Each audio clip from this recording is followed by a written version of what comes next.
Hey everybody, how's it going? This is Reggie here. I'd like to talk a little bit about politics. Hey y'all, I think now is the time for black men and women to start sticking together.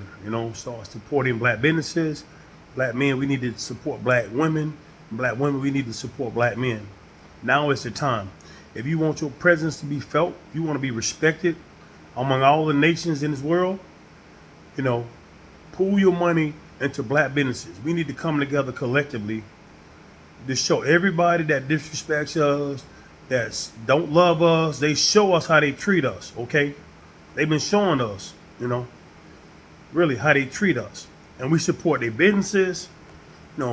We spend money on entertainment, cars, clothes, shoes, all the leather jackets from China, all the nails and lashes and all that stuff from Korea, and China, and all the cars from Europe, from Germany, BMWs, Benzes, Toyotas, all those kinds of things. Let's start pooling our money together and support black businesses. I'm serious. Now is the time to do it. If you want your presence to be felt, you could turn all your disappointments. How companies and corporations in this country has been treating you. You could turn all your disappointments, all your pain, all your hurt into power. You could turn your pain into power by showing these corporations, you spend your money in black businesses, You could shift the market. We got $1.6 trillion of black spending power in this country. We got the resources. We got educated black men and women in this country, we got the people to do it. We got doctors, lawyers, business people. We can support our own communities now. We don't need anybody else but God. That's it. That's all we need. We don't need anybody else to validate us. We don't need other races and nationalities to validate us, our worth and our value to the world, because they cannot survive without the black woman and the black man. This world cannot survive without us.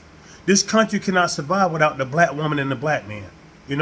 All around the world, we spend our money with these different nationalities in these countries all around the world, and they still show us how much they care about us. They disrespect us.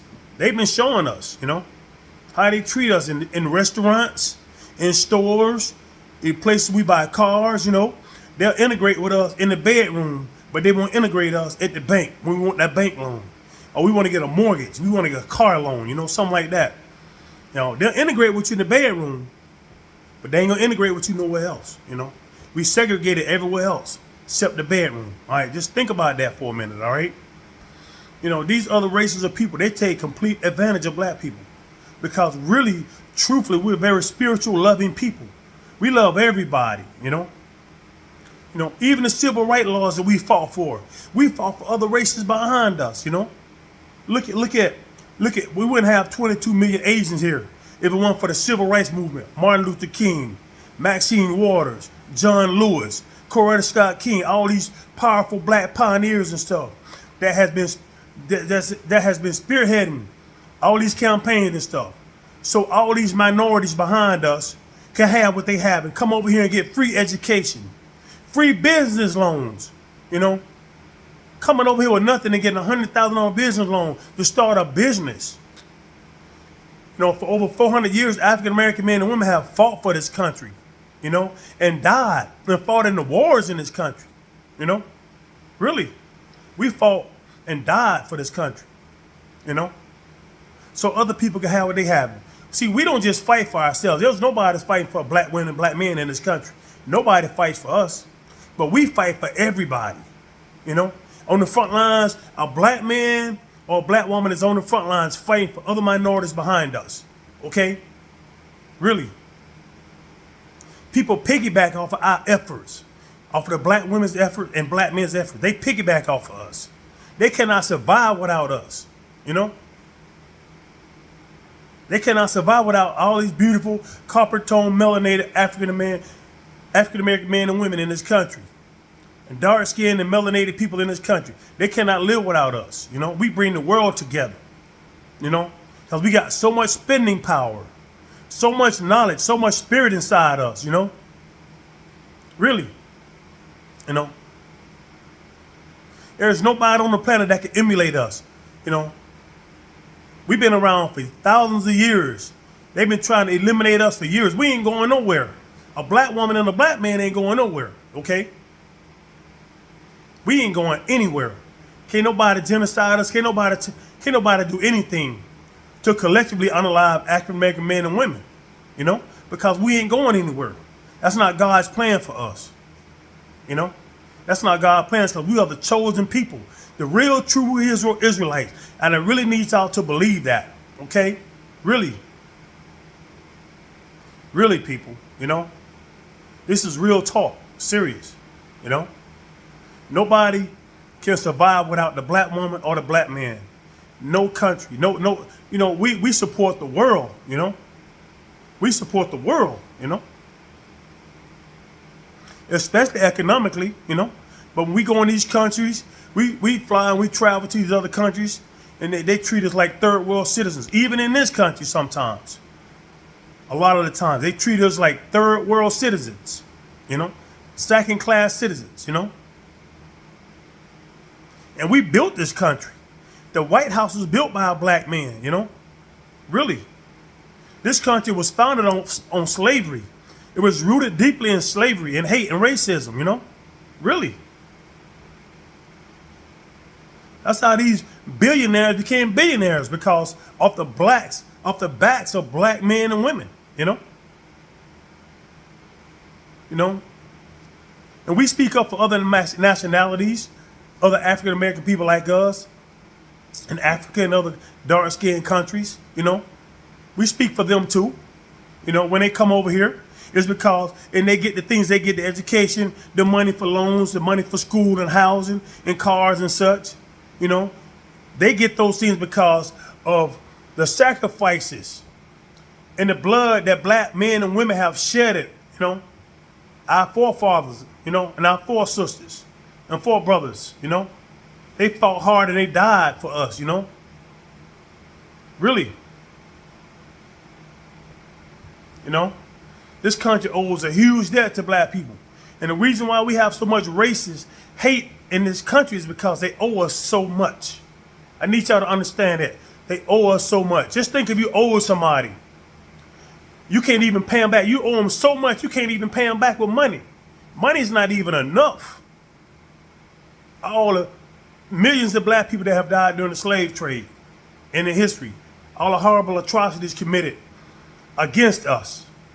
You know, and all we wanted was to be able to take care of our families, have a home, raise our children, and live somewhat of a life, you know, that we want to live. You know, that's all we ever wanted. Take care of our families and stuff. Purchase some land, buy a house, travel with our wives, our children. You know, spend some very precious moments with our families. That's important. You know. That's all we ever wanted, you know? The black men and women was not brought into this world to hate people. That's not our inherent nature. We love people, you know? We love everybody. That's our problem. We love too much. And we love everybody. And we supposed to love, but we love everybody, you know? But not everybody loves us. And we fight for everybody behind us. We support everybody, you know? And like I said, this country and this world owe us so much. They owe us. They are hugely indebted to the black woman and the black man in this country. They do. They owe us a lot. And they hate us because intentionally they envy that, because they can't pay us back. Ain't enough money on the planet to pay a black man and all these families that have suffered, and their grandparents, their great-great-great-grandfathers and suffered. And there's people in this country want to say, oh, move on. That's what this country is about. We always want to move on. Move on, you know. That's why we still in the predicament that we're in now, because, you know, we don't want to fix all the wrongs and make them right. That's our problem. We want to move on to the next thing, you know, just to forget about all the hurt and all the pain, you know, all the unaliving that they've caused and created for African American men and women over the years and generations. Just forget about all that, you know. We get reminded every day, you know, when we get the doors shut in our faces at the bank, You know, get turned around at certain schools, get discriminated against. We can't get into the Naval Academy because I ain't white enough, or my dad wasn't a congressman. You know, my dad wasn't in politics. You know, I couldn't get into the Naval Academy and be a pilot and fly jets. You know, I'll fly jets in the Air Force. You know, that's the reason why we don't have a whole lot of African American pilots in the military now, because they ain't know the right people and they wasn't white enough. You know, really. And I hate that. You know, and just a lot of different jobs. You know, a black woman and a black man got to be twice as good as just a regular white. All a white person got to do is be white. You know, and that ain't fair. A black woman got to be twice as good. A black man got to be twice as good as a regular white person. A regular YT woman or a YT man. They ain't got to be nothing but be white. And most of the time, they don't even be good. They got the position because it's somebody they knew. They dad or they granddad, you know. Or their grandmother knew somebody. They helped them get into school or get into a military institute or get a job, you know. You know, because of who they know. And that's not right. You know, it's not right at all. And God ain't sleep. I promise you, God ain't sleep. And God gonna make a lot of right, a lot of wrongs. He gonna make a lot of that stuff right. You know, so another thing, let's just start, you know, let's support black businesses, spending these women, these black women that got businesses. We need to support them. These black men got businesses. We need to support them as well. So support your community and pool your money together, you know. So the people that don't like us and don't love us, we can show them. We can hit them in the pocket. That's where it hurts, you know. Hit people in the pocket, you know. And don't let nobody give you no sorry job that's going to pay you $8, $9, $10 an hour. Don't take them little jobs. You can open up a business for yourself. Go into business for yourself. You shouldn't be slaving for nobody, for no chump change. You know, they showing you how they feel about you by that little bit of money they giving you. That's $7, $8, $10 an hour. That's $300, $400 a week. That ain't no real money. You know, that ain't no money. That's slavery right there.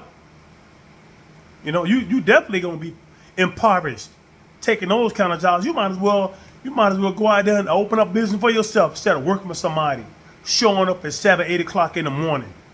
You know what I'm saying? 7, 8 o'clock in the morning just to make $100 for the whole day. They done lost their mind, man. They done lost their mind. How you have somebody slaving for you all day and you only made $100? That's crazy.